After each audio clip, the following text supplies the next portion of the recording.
Severe flooding and landslides in Kinshasa, the Democratic Republic of Congo, between April 4th and 11th, 2025, have resulted in at least 165 deaths, 28 injuries, and the displacement of more than 7,000 people.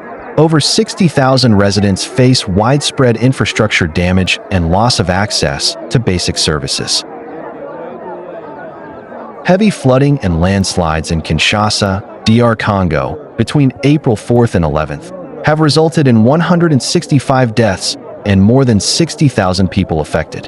The disaster caused significant infrastructure damage and displaced thousands.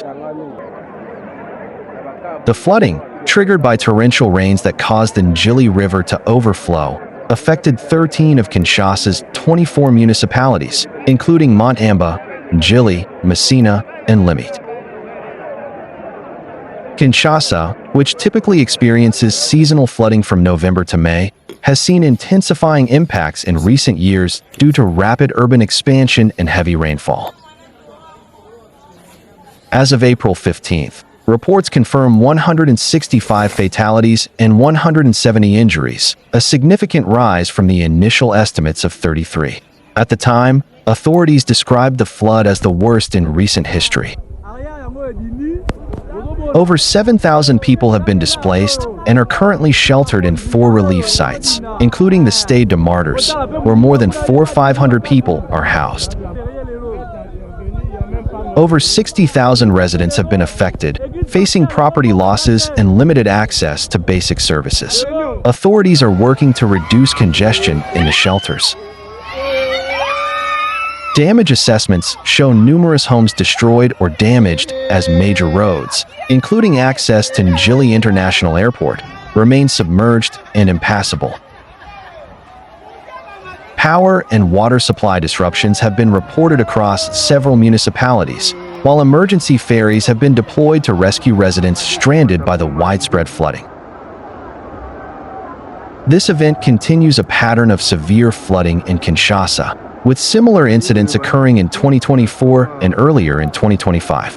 The city, with a population of 17 million, remains vulnerable due to rapid urbanization and inadequate drainage infrastructure. Additional rainfall in the Kinshasa city area is forecast over the next 48 hours starting April 15th. Meteorologists report that the continuing rainy season may extend risks in already saturated areas. International support includes damage assessment activations by the United Nations Satellite Center, UNOSAT, on April 11th and the International Charter on April 10th. The International Federation of Red Cross and Red Crescent Societies is supporting relief efforts while local authorities are coordinating multi-sectoral responses to meet urgent needs. Damage assessments are ongoing to determine the full extent of destruction, particularly to housing and public infrastructure. The Health Ministry has reported effects in 11 health zones, complicating access to medical care. Relief efforts remain focused on providing food, water, and shelter. The Rugomba River burst its banks, inundating large areas of Kalemi and Nyanza territories, destroying homes, schools, and agricultural land. Thousands have been left without shelter or a means to earn a living, while key crops such as cassava, maize, and peanuts have been wiped out, worsening an already serious food insecurity situation in the country. Stagnant and contaminated floodwaters are raising concerns over the risk of disease outbreaks, with reported cholera cases in Tanganyika already 6 times higher than during the same period last year. The flooding has hit a community already under severe strain, she told journalists in Geneva. Since January, Tanganyika has received around 50,000 internally displaced people, IDPs, fleeing violence in South Kivu. Many have been sheltering in local homes, churches, and schools, now damaged or destroyed. Tanganyika and South Kivu are among 4 eastern provinces where some 2.3 million people are affected by ongoing conflict and hunger fears are rising, according to recent assessments. The floods also wiped out key crops like cassava, maize, and peanuts, worsening an already serious food insecurity situation in the country, Byun said. Byun also spoke about the troubling trend of refugee returns to Congo from Burundi, citing dire living conditions, including limited access to food, shelter, and basic services, despite ongoing conflict.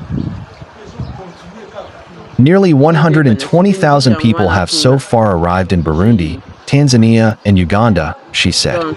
This trend highlights the urgent need for increased support in both host countries and return areas.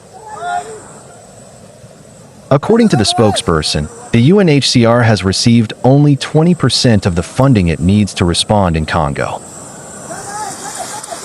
Meanwhile, Catholic bishops in the Democratic Republic of Congo, DRC, have expressed their spiritual closeness and solidarity with victims of the recent floods and landslides that struck the capital city of Kinshasa and surrounding areas, leaving scores dead and causing widespread destruction.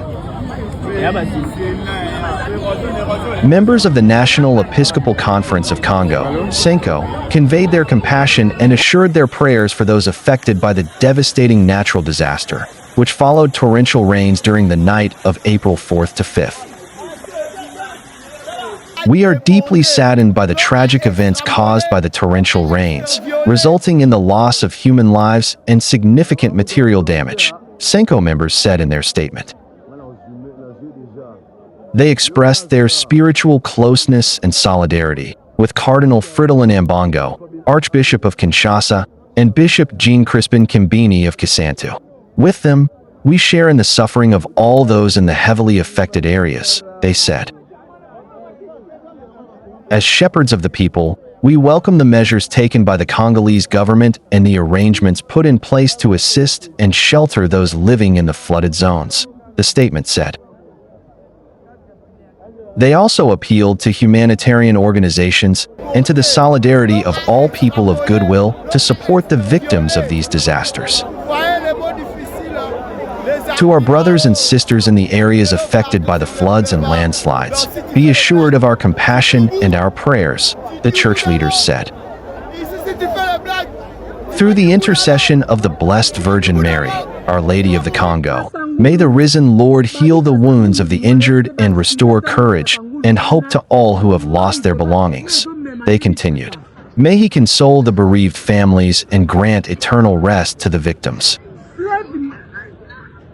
Residents of Kinshasa are still counting their losses following the floods, describing the disaster as having torn the city into two, according to a local priest. Father Patrick Lonkoy Bolengu, a member of the Mill Hill Missionaries in the DRC, shared his first-hand account of the tragedy in an interview with ACI Africa. The cries of children echo through flooded streets. Mothers search for what little remains of their homes. The elderly sit in silence, waiting, some in despair, others in prayer, he said. On April 9th, Ambongo paid a solidarity visit to the flood victims, particularly in Danu, one of the most severely affected neighborhoods. The Cardinal, accompanied by members of the Catholic community and numerous volunteers, began his visit at a local parish that had suffered extensive damage.